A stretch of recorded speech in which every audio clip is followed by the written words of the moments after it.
My name is Mark. It's not my real name, but this guy on his computer thought it is a good one. I am a stand-up comedian. My wife, I know her name doesn't matter to you. You just want her measurements. So let me give those measurements to you. She stands at 150 centimeters and weighs around 110 pounds. Nice, round, and smooth. The backside. Yes, you are right. YouTube stops me from saying a lot of words. Yeah, he does. But coming to her melons, yep, the melons. They are not the ripe ones, they are the small green ones. Yeah, you got the size, right? Yeah, we all got that. I could not find a better description of them. Now coming to the story, Lana and I got married around 2018 after dating for about 2 years. She used to come and watch me act, and she used to sit and drink, and I used to perform. Now, one meeting led to another, and so on. We started dating, and after almost like 2 years, we got married. Things were looking fine. I was doing my old gigs. I used to perform on small parties in a few bars, but then came 2019 and that damn virus. The entire world just shut down, and I was not getting any gigs to perform. The money was tight. Luckily, I had saved some money and we were living off it. We also did not have any kids. Coming to Lana's family, Lana's father is a former professor in a university. Lana's mother, on the other hand, was a homemaker. She is a devil in the skin, I must say. She always finds faults in me, always berates me, and genuinely does not like me, and I don't like her either. But there is one thing about Lana's mother. She is extremely hot. I made my decision to get married to Lana only, and only after I saw my future mother-in-law. You see, my mother-in-law is extremely hot. She has the right measurements, the right curves. She dresses to kill. If somebody looks at her, you would just fall in love with her. She has a very bad voice. But then I did not marry my mother-in-law. I married Lana. In 2021, when the world opened up again, I saw a big change in Lana. Lana was now outgoing. With outgoing, I mean literally out of the house. She used to come back late, or I should say early, 7 a.m. in the morning. If it's early or late, I don't know what to say. She used to leave for her parties every day around 5 p.m., used to come back at 7 a.m. in the morning, drunk and wasted. Did I protest? I did. Did I object? I did. What happened? I was called a leash. She told me that I'm just sucking on her blood, not giving her any space and just living off our saved money. I run the house, I pay the bills, I work hard. But then the money was not enough. I knew it, so I found another job. I started working as a bartender in one of the clubs where I used to perform.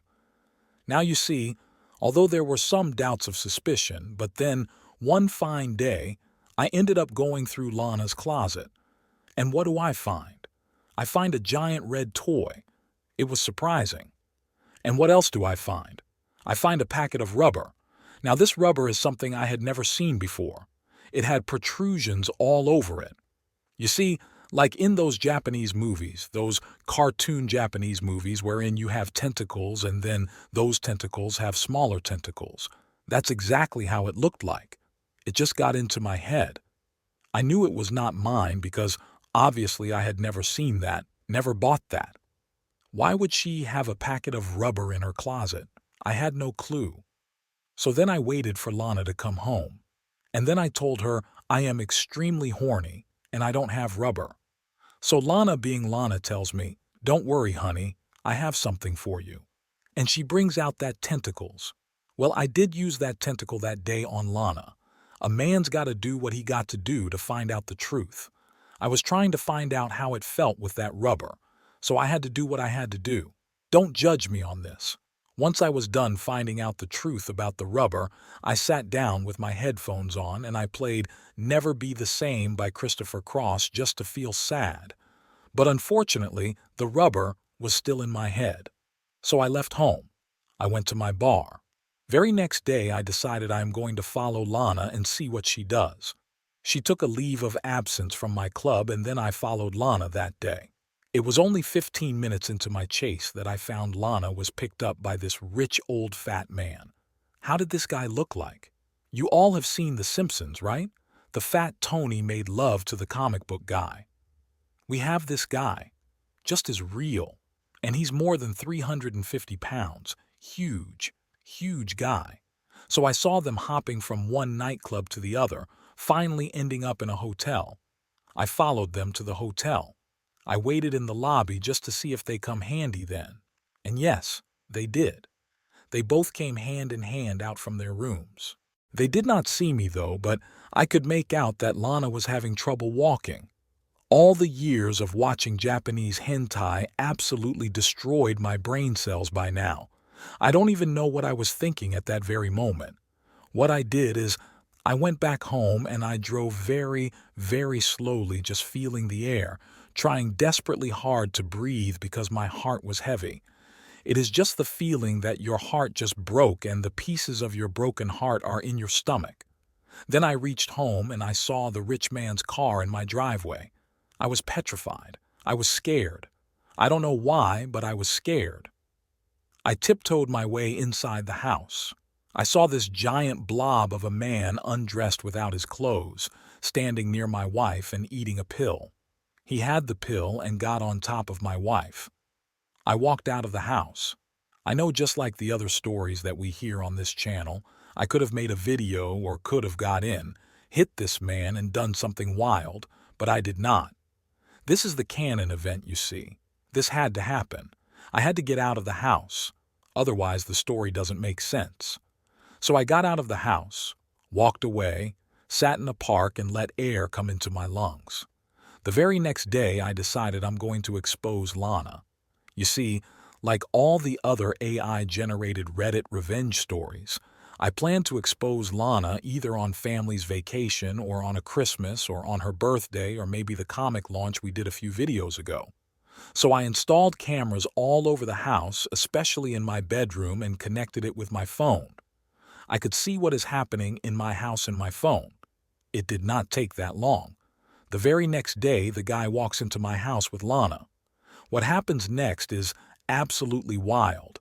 You see, what happened is what I saw is this guy walk in. He puts in 2 pills in his mouth, handcuffs Lana to the bedpost and then gets on top of her, positions himself right between her legs and then just collapses on Lana. He died. When I saw that, I had no clue what to do. I could not decide whether I should call 911 or I should just shut down the phone and sleep over it. But then I decided to call 911. The operator picked up and said, "Hello, this is the emergency department. How can I help you?" I told her my wife is stuck under a guy. She sounded surprised. I explained her that she's stuck under a dead body, but then she was even more surprised. So finally I had to explain to her that my wife was trying to have sex with a guy and he died on top of her and she's stuck. I heard a very elongated silence. I knew that she was laughing.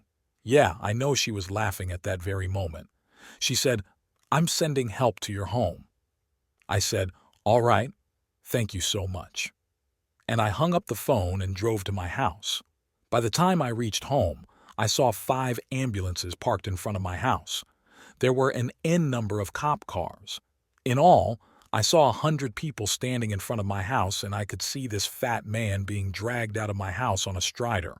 I felt sorry for the guy, but then not really. I went in and what I saw was again very hilarious. People were trying to cut off the handcuffs off Lana. Just as Lana saw me standing there, she started crying and she just screamed. It's not how it seems. It's not how it seemed. I just held up my hand and said, "Save it." They took Lana to the hospital because she had some injuries on her ribs. The next day I went to the hospital and met Lana. I told her, "I don't trust you anymore and we should get divorced." She started crying and said, "No, it's not how it is." I showed her the video. I told her, "I have been suspecting you for a long time now. You have been breaking my trust. You brought a man into my bed." She started crying and apologizing, but then I told her, "No, it's not happening. We are not going to stay together anymore." She started crying and sobbing and everything. I just wanted to punch her in the face. I knew it was going to be difficult to get a divorce from this woman, but then a light bulb just went up in my brain and I told Lana, "See, Lana, you and I have a broken relationship. Let us try and build it again from scratch." Let. Now with Scratch, I mean, you and I both single, unmarried, and for that, let us get divorced and then let us start dating each other again. Lana agreed. So we filed the divorce papers, and in the meanwhile, Lana kept visiting me almost every day. And yes, I did finish off that packet of rubber on Lana. Don't judge me for that. A man's got to do what he's got to do. A man has needs, and she was a willing partner. Yes, she was. And I was too. Our divorce got finalized in a few months. I did not have to pay any alimony. There was no settlement because everything was already finalized before we put in those papers. So I ended up losing nothing. Now coming back to what happened next, I ghosted her. I left town and I disappeared off the radar. I now live in a different country under a different name, although my passport says my original name. But I have not told any of my friends where I am because I fear that Lana might come looking after me. I have built up a new career here. I now work at a local bar as a manager. I take care of the entire operations of the bar. I'm happy with my life. I do have a few women who come and often visit me. Life is good. I know this is not a lifestyle that I wanted for myself, but then maybe a few years down the line, I will end up on the right track and I eventually might find love and get married again. Until next time, have a nice day and do share your thoughts in the comments section. Bye-bye.